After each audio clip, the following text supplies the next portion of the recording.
Salut mon pote. Aujourd'hui, je voulais qu'on parle d'un truc qui semble anodin, presque banal, mais qui, en réalité, est un sacré chantier pour pas mal d'entre nous. Ne rien faire. Ouais, le vrai, le pur, le simple, ne rien faire.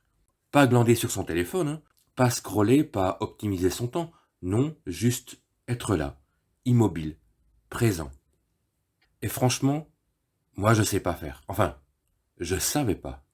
Parce qu'on nous a appris que faire égale valeur, que produire égale exister.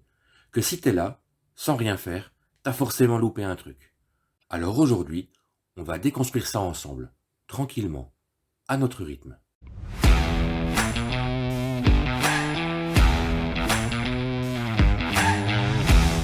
Petit 1, je fais, donc je suis. Mais à quel prix? Perso, j'ai toujours bossé à fond. Toujours voulu prouver que j'étais utile, efficace, digne de confiance.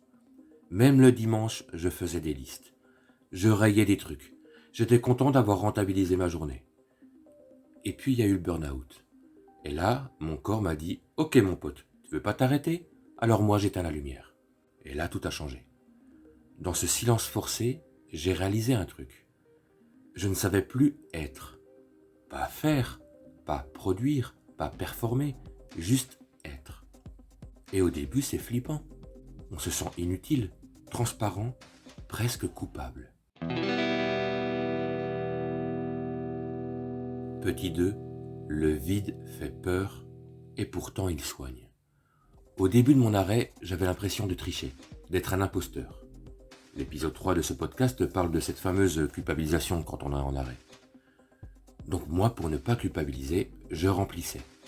Je lisais des articles pour aller mieux, je faisais des plannings zen, je regardais des vidéos de gens qui s'en étaient sortis. Mais tout ça, c'était encore une forme d'agitation. Je fuyais le vide. Et puis un jour, je suis resté assis. Rien d'héroïque, juste assis. Une tasse de café à la main, le regard un peu perdu. Et là, j'ai senti un petit truc. Pas un éclair de génie, juste un calme. Le vide, en fait, c'est pas un trou noir, c'est un espace. Un espace où peut enfin retomber tout ce qui déborde. Petit 3, ne rien faire, c'est pas perdre son temps, c'est se retrouver. Les premières fois où j'ai réussi à vraiment ne rien faire, j'ai ressenti un genre de paix. Pas spectaculaire, plutôt une douceur discrète, comme un fond d'air frais après l'orage. Et je me suis dit, et si ce vide n'était pas un manque?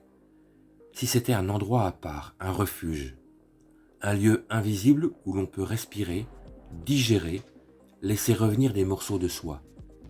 Ne rien faire, c'est pas fuir, c'est pas renoncer, c'est juste reprendre son souffle. Petit 4. Des idées pour t'apprivoiser doucement au rien. Je vais pas te dire reste en tailleur sans penser pendant 1 heure, parce qu'on n'est pas tous moines tibétains, mais voilà quelques petits gestes qui m'aident encore aujourd'hui à m'ouvrir au rien. Regarder les flammes d'une bougie sans chercher à comprendre. Observer mes poules dans le jardin, et je te jure, elles ont tout compris mes poules. M'allonger sur le lit, les yeux fermés, sans téléphone, sans mission. Fumer ma pipe dans mon jardin et écouter le tabac qui crépite. Inspirer, expirer et recommencer. Alors tout ça, c'est rien ou presque, mais c'est énorme. Et à force, on réapprend à vivre autrement. Pas contre la montre, mais avec soi.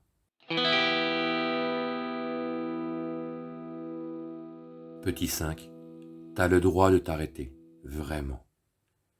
Si tu dois retenir un truc, un seul, c'est celui-là. T'as le droit de t'arrêter. Pas besoin d'avoir gagné ta pause. Pas besoin d'avoir été exemplaire toute la semaine. Tu respires, alors c'est suffisant.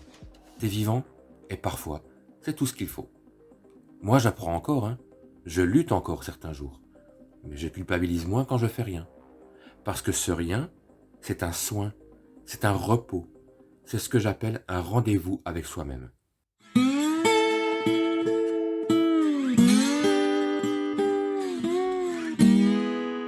Voilà.